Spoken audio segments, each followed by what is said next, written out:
നമസ്കാരം. സഹസ്രനാമങ്ങളും അവയുടെ വ്യാഖ്യാനങ്ങളും, ഇതാണ് നമ്മുടെ ഇപ്പോഴത്തെ വിഷയം. കുരുക്ഷേത്ര യുദ്ധത്തിൽ 10-ാം ദിവസം ശിഖണ്ഡിയെ മുമ്പിൽ നിർത്തി പൊരുതിയ അർജുനന്റെ ശരവർഷങ്ങളേറ്റ് കിടപ്പിലായ ഭീഷ്മർ പക്ഷേ ഉടനെയെങ്ങും മരിക്കുന്നില്ല. കുരുക്ഷേത്ര യുദ്ധവും കഴിഞ്ഞ് വീണ്ടും ഉത്തരായനം എന്ന നല്ല ദിവസം തുടങ്ങുന്നതുവരെ ആ ശരശയ്യയിൽ മരണം കാത്ത് കിടക്കുകയാണ്. അങ്ങനെയുള്ള ആ ഭീഷ്മരെ ദർശിക്കുന്നതിന് ഭഗവാൻ ശ്രീകൃഷ്ണനും പാണ്ഡവർ 5 പേരും ഒരുമിച്ചെത്തുകയാണ്. തനിക്ക് ദാഹിക്കുന്നു എന്ന് പറഞ്ഞ ഭീഷ്മർക്ക് വേണ്ടി അർജുനൻ ഭൂമിയിലേക്ക് അസ്ത്രമെയ്ത് ഗംഗാജലം പ്രവഹിപ്പിക്കുകയും അങ്ങനെ ദാഹം തീർക്കുകയും ചെയ്ത കഥയൊക്കെ അപ്പോഴുള്ളതാണ്. ആ കൂടിക്കാഴ്ചയുടെ ഒടുവിൽ ഭീഷ്മർ 1000 വിശിഷ്ടങ്ങളായ നാമങ്ങൾ കൊണ്ട് ഭഗവാനെ സ്തുതി ചെയ്യുകയാണ്. അതാണ് വിഷ്ണു സഹസ്രനാമം. വിശ്വം വിഷ്ണുർ വഷട്കാരോ ഭൂതഭവ്യ ഭവത് പ്രഭു എന്ന് തുടങ്ങി 1000 നാമങ്ങൾ കൊണ്ട് ഭീഷ്മാചാര്യർ ഭഗവാനെ സ്തുതി ചെയ്യുന്നു. വിഷ്ണു എന്ന് പറയുന്ന വാക്കിൻ്റെ അർത്ഥം വ്യാപനശീലമുള്ളവൻ എന്നാണ്. പ്രപഞ്ചം മുഴുവൻ ഒരേപോലെ വ്യാപിച്ചിരിക്കുന്നത് എന്താണോ അതാണ് വിഷ്ണു. അങ്ങനെ ആദിയും അന്തവുമില്ലാത്ത കാലപ്രവാഹമാകുന്ന അനന്തൻ്റെ മടിയിൽ ശിരസ് ഐശ്വര്യത്തിൻ്റെ സർവസമൃദ്ധിയുടെ ദേവതയായ ലക്ഷ്മിയുടെ മടിത്തട്ടിലും പാദം അഭയത്തിൻ്റെ, ജീവൻ്റെ, കാരുണ്യത്തിൻ്റെ, വിഭവസമൃദ്ധിയുടെ പ്രത്യക്ഷ ദേവതയായ ഭൂമിയുടെ മടിത്തട്ടിലുമായി ശയിക്കുന്ന സർവവ്യാപിയായ പരമാത്മാവാണ് ഭഗവാൻ മഹാവിഷ്ണു. ആ പരമാത്മാവിൻ്റെ വർണ്ണിച്ചാൽ തീരാത്ത വിവിധ മഹിമകളെ ഓരോ വാക്കുകളിൽ നിജപ്പെടുത്തിക്കൊണ്ട് ഭീഷ്മാചാര്യർ സ്തുതിക്കുന്ന ഒന്നാണ് വിഷ്ണു സഹസ്രനാമം. ഈ സഹസ്രനാമങ്ങളെ കൊണ്ട് ഭഗവാനെ സ്തുതിക്കുന്നവർക്ക് മനസ്സ് നിശ്ചലമാവുക എന്നുള്ളതാണ് ആദ്യമായി ലഭിക്കുന്നത്. മനസ്സ് നിശ്ചലമാവുക എന്ന് പറഞ്ഞാൽ എന്താ? ഉറങ്ങുക എന്നാണോ? അല്ല. എല്ലാ ചിന്തകളും ഒരു കടൽ തീരത്ത് നിൽക്കുമ്പോൾ ഒന്നിനു പുറകെ ഒന്നായി നിരന്തരം കരയിലേക്ക് വന്ന് അടിഞ്ഞു കയറിക്കൊണ്ടിരിക്കുന്ന തിരമാലകൾ പോലെയാണ് മനസ്സ്. ഒന്നിനു പുറകെ ഒന്നായി ഓളങ്ങൾ പോലെ ഇങ്ങനെ ഓരോ ചിന്തകൾ ഉയർന്നുയർന്നു വരും. അത് കെട്ടടങ്ങും, പിന്നെ വേറൊന്നാലോചിക്കും. നിങ്ങളോടിത് പറഞ്ഞുകൊണ്ടിരിക്കുന്ന എനിക്കും എന്നെ കേട്ടുകൊണ്ടിരിക്കുന്ന നിങ്ങൾക്കുമൊക്കെ ഇതിനിടയിൽ ഓരോ ചിന്തകളാണ്. വീട്ടിലെ കാര്യങ്ങൾ, ജോലിയുടെ കാര്യങ്ങൾ, പൈസയുടെ കാര്യങ്ങൾ, ബന്ധങ്ങളുടെ കാര്യങ്ങൾ, ദുഃഖങ്ങൾ, പല പ്രശ്നങ്ങളാണ്. അപ്പം ഇങ്ങനെ ഓളങ്ങൾ പോലെ നിരന്തരം വന്ന് അലച്ചുകൊണ്ടിരിക്കുന്ന ചിന്തകൾ ക്രമേണ നിശ്ചലമായി ഒരു നേരിയ ശ്വാസമടിച്ചാൽ പോലും കാണാവുന്ന തരത്തിൽ കണ്ണാടി പോലെ തെളിമയോടുകൂടിയ ഓളപ്പരപ്പുകളില്ലാത്ത ഒരു ജലനിരപ്പൊന്ന് സങ്കല്പിച്ചേ. ആ അവസ്ഥയിൽ മനസ്സെത്തും. വിഷ്ണു സഹസ്രനാമം ശ്രദ്ധയോടുകൂടി കുറച്ചുനാൾ പാരായണം ചെയ്താൽ, പാരായണത്തിനിരിക്കുന്ന സമയം ഇതുപോലെ ആയിരിക്കും.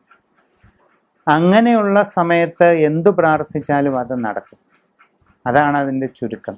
മനുഷ്യൻ്റെ ജന്മജന്മാന്തരങ്ങളിലുള്ള അനവധി കർമ്മ ദുരിത സഞ്ചയത്തെ മുഴുവൻ കംപ്ലീറ്റായിട്ട് ശുദ്ധീകരിച്ച് പ്യൂരിഫൈ ചെയ്ത് നിശ്ചലമായ കണ്ണാടി ബിംബം പോലെയുള്ള ജലോപരിതലമാക്കി മാറ്റുന്നതാണ് വിഷ്ണു സഹസ്രനാമം. അതിൻ്റെ ലഘുപതിപ്പാണ് വിഷ്ണു അഷ്ടോത്തര നാമം.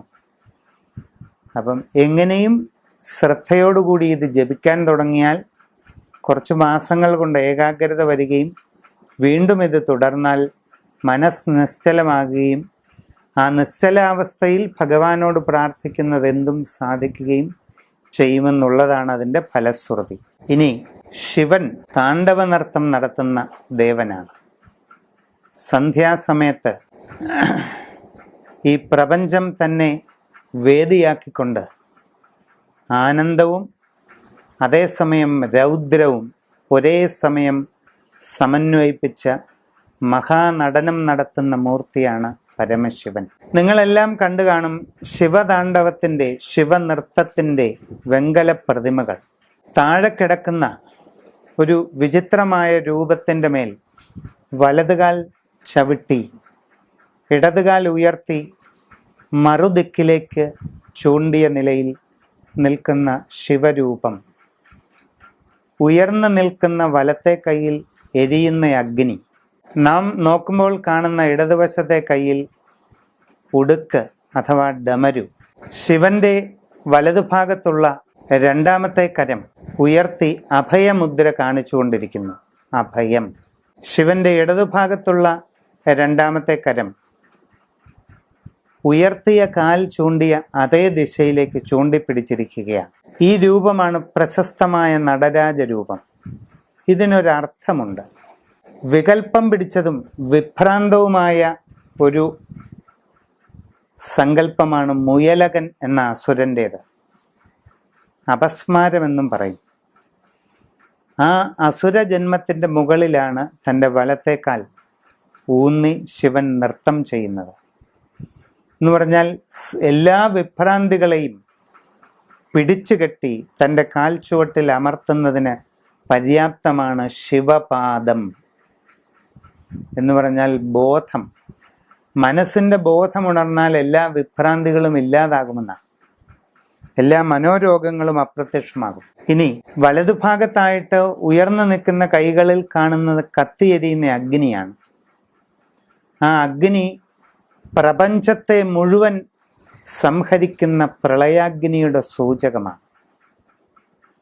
സൃഷ്ടിയുടെ അവസാനത്തിൽ സർവം സംഹരിക്കുന്ന മഹാഗ്നിയാണ് അവിടെ പ്രതീകാത്മകമായി കാണിച്ചിരിക്കുന്നത്. നാം കാണുന്നതിൻ്റെ ഇടതുവശത്ത് ഉയർത്തിപ്പിടിച്ചിരിക്കുന്ന കൈകളിൽ ഡമരുവാണ്, ഉടുക്ക്. അത് സൃഷ്ടിയുടെ നാദത്തെ കാണിക്കുന്നു. ശിവന്റെ കൈകളിലെ ഉടുക്ക് സൃഷ്ടിയുടെ നാദവും മറുകൈയിലെ അഗ്നി സംഹാരത്തിൻ്റെ പ്രതീകമായ അഗ്നിയുമാണ്. ഇനി ഒരു കൈ, ഉടുക്കിനോട് ചേർന്നുള്ള ഒരു കൈ ഉയർത്തിപ്പിടിച്ചിരിക്കുകയാണ്. അഭയം എന്ന മുദ്രയാണ്. അതായത് എന്നെ അറിഞ്ഞവർ ഭയപ്പെടേണ്ട. പ്രപഞ്ചത്തിൽ എന്തു വലിയ കോലാഹലമുണ്ടായാലും ഭയപ്പെടേണ്ടതില്ല, എന്നെ അറിഞ്ഞിട്ടുള്ളവർ എന്നാണ് അഭയമുദ്രയുടെ അർത്ഥം. മറുകയ്യോ ഉയർത്തിപ്പിടിച്ചിരിക്കുന്ന കാൽ ഏത് ദിശയിലേക്കാണോ ചൂണ്ടിയിരിക്കുന്നത് ആ ദിശയിലേക്ക് ചൂണ്ടിയിരിക്കുന്നത്. ആ ഉയർത്തിയ കാലും ഉയർത്തിയ കൈയും എന്തിനെയാണ് സൂചിപ്പിക്കുന്നത്? അപ്ലിഫ്റ്റിംഗ് ഫ്രം ദ മായ. ഈ കാണുന്നതെല്ലാം സത്യത്തിൽ ഒരു തോന്നലാണെന്നുള്ള ഒരു ചരിത്രം ആധുനിക ശാസ്ത്രവും മനസ്സിലാക്കി വരിക.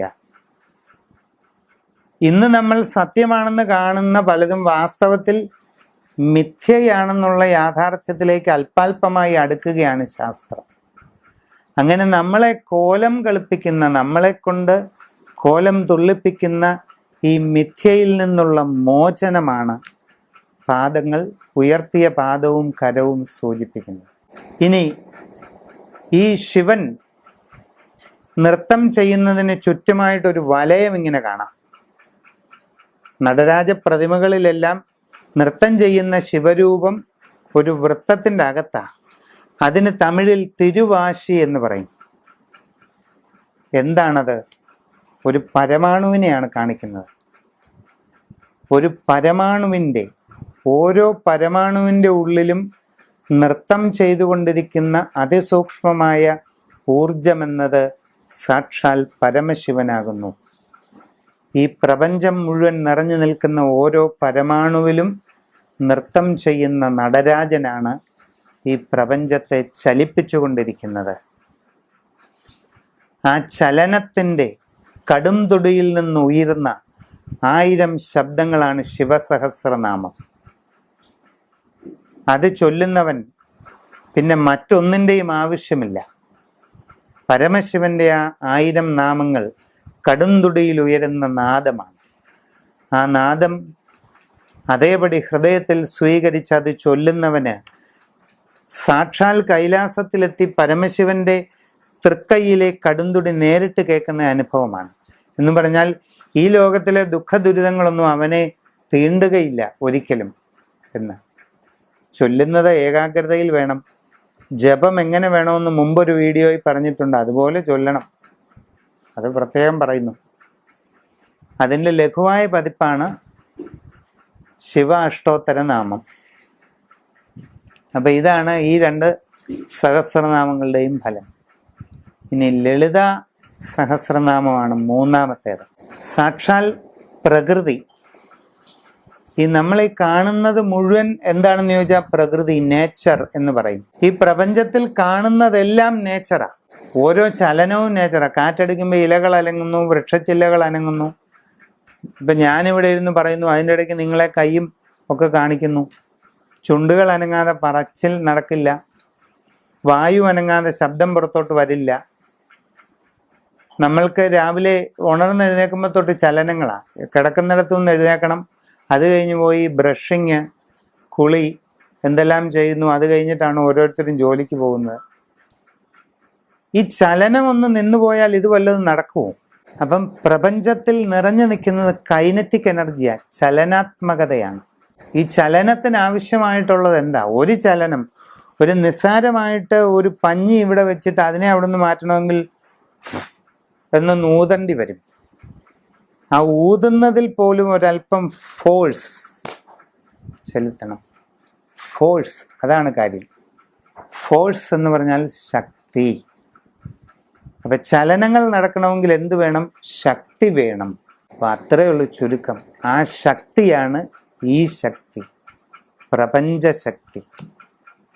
എന്തിനും ഏതിനും ആധാരമായിരിക്കുന്ന, ചലനങ്ങളുടെ മുഴുവൻ ഊർജഭാവമായിരിക്കുന്ന ശക്തിയാണ് എല്ലാത്തിൻ്റെയും ആധാരം.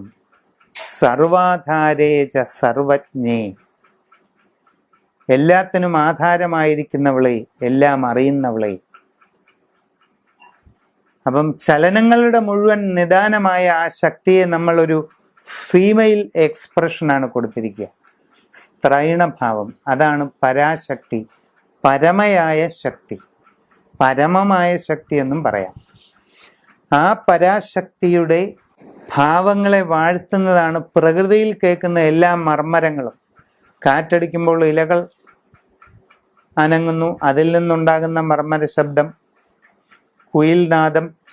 ഒരു വനത്തിലോട്ട് ചെന്നാൽ വിവിധ ഇനം പക്ഷികളുടെ കളകള ശബ്ദം, ജലനിരപ്പിൽ ഓളങ്ങൾ അടിക്കുന്ന ശബ്ദം, കാറ്റിൻ്റെ അനുസ്വനം, കൂടുതൽ ശക്തമായ കാറ്റിൻ്റെ കുഴലൂതുന്ന ശബ്ദം, കൊടുങ്കാറ്റിൻ്റെ ഇരമ്പം. ഇങ്ങനെ കാണുന്നതായ എല്ലാം, കേൾക്കുന്നതായ എല്ലാ നാദങ്ങളും ഈ പ്രകൃതിയുടെ ആവിഷ്കാര സ്വനങ്ങൾ തന്നെയാണ്.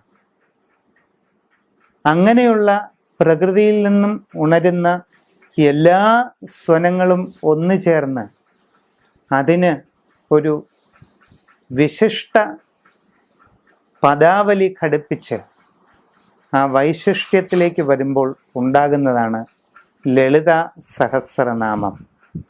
മുമ്പ് പറഞ്ഞ പരാശക്തിയായ ലളിതാ മഹാ ത്രിപുര സുന്ദരി എന്ന ദേവിയുടെ എല്ലാ മഹിമകളും വാഴ്ത്തിക്കൊണ്ട് ആ ദേവിയുടെ ശിഷ്യരായ വശിനി തുടങ്ങിയ വാഗ്ദേവതമാർ, വശിന്യാദി വാഗ്ദേവതമാർ പാടിപ്പുകഴ്ത്തിയതാണ് ലളിത സഹസ്രനാമം. പുറമേ കാണുന്നത് പോലെ അത്ര ലളിതമല്ല കാര്യങ്ങൾ. കാരണം എന്താ? ഒട്ടേറെ ആഴമേറിയ നിഗൂഢാർത്ഥങ്ങളും തന്ത്രശാസ്ത്ര വിശകലനങ്ങളും അടങ്ങിയിട്ടുള്ളതാണ് ലളിത സഹസ്രനാമം. വിഷ്ണു സഹസ്രനാമമോ ശിവസഹസ്രനാമമോ പോലെ മഹാസ്തുതി മാത്രമല്ല, പകരം താന്ത്രിക പ്രധാനമായതാണ് ലളിത സഹസ്രനാമം. അതിൻ്റെ ശബ്ദങ്ങൾ പ്രപഞ്ചത്തിൻ്റെ അർത്ഥത്തെ തന്നെ വ്യാഖ്യാനിക്കുന്നു. ലളിതാ സഹസ്രനാമത്തിലൂടെ ഈ പ്രപഞ്ചം മുഴുവൻ അനാവൃതമാകുന്നു എന്ന് ഒരു മഹർഷി പറഞ്ഞത് വെറുതെയല്ല. ലളിതാ സഹസ്രനാമം അത്രമേൽ ഗൗരവമേറിയതാണ്. സാമാന്യം നന്നായി ഭാഷ പ്രയോഗിക്കാൻ അറിയാമെങ്കിൽ നിങ്ങൾക്ക് അക്ഷരത്തെറ്റില്ലാതെ സ്ഫുടതയോടുകൂടി ഭാഷാപാരായണം ചെയ്യാൻ അറിയുന്ന ഏതൊരു വ്യക്തിക്കും വിഷ്ണു സഹസ്രനാമവും വിഷ്ണു അഷ്ടോത്തരവും ശിവസഹസ്രനാമവും അഷ്ടോത്തരവും ചൊല്ലാം. ലളിതാ സഹസ്രനാമം എല്ലാവരും വായിക്കുന്നുണ്ട്, ഇല്ലെന്ന് പറയുന്നില്ല. പക്ഷേ വിധിപ്രകാരം ലളിതാ സഹസ്രനാമ പാരായണ വിധികൾ പഠിച്ച് അതിൻ്റെ ഋഷിഛന്ദസ്സുകളെ ന്യസിക്കുന്ന പ്രകാരം മനസ്സിലാക്കി ഉപദേശരൂപേണ സ്വീകരിച്ച് ജപം ചെയ്യുന്നത് തന്നെയാണ് ഏറ്റവും ഉത്തമം. അല്ലെങ്കിൽ പദഭ്രംശമുണ്ടായാൽ ചില ദോഷഭാവങ്ങൾ അതിൽ നിന്ന് ഒരു പക്ഷേ ഉണ്ടായേക്കാം. അപ്പം മാന്ത്രിക പ്രാധാന്യമുള്ള ചില സ്തോത്രങ്ങളുടെ ഉപയോഗം വളരെ ശ്രദ്ധിച്ചു വേണമെന്ന് ചുരുക്കത്തിൽ പറഞ്ഞെന്ന് മാത്രം. ഈ 3 സ്തോത്രങ്ങളും വിശിഷ്ടങ്ങളാണ്. ശരിയായ രീതിയിൽ പഠിച്ച് അത് പാരായണം ചെയ്യുന്നതിലൂടെ സർവേശ്വരൻ നിങ്ങളെ എല്ലാവരെയും അനുഗ്രഹിക്കട്ടെ എന്ന് പ്രാർത്ഥിക്കുന്നു. നന്ദി, നമസ്കാരം.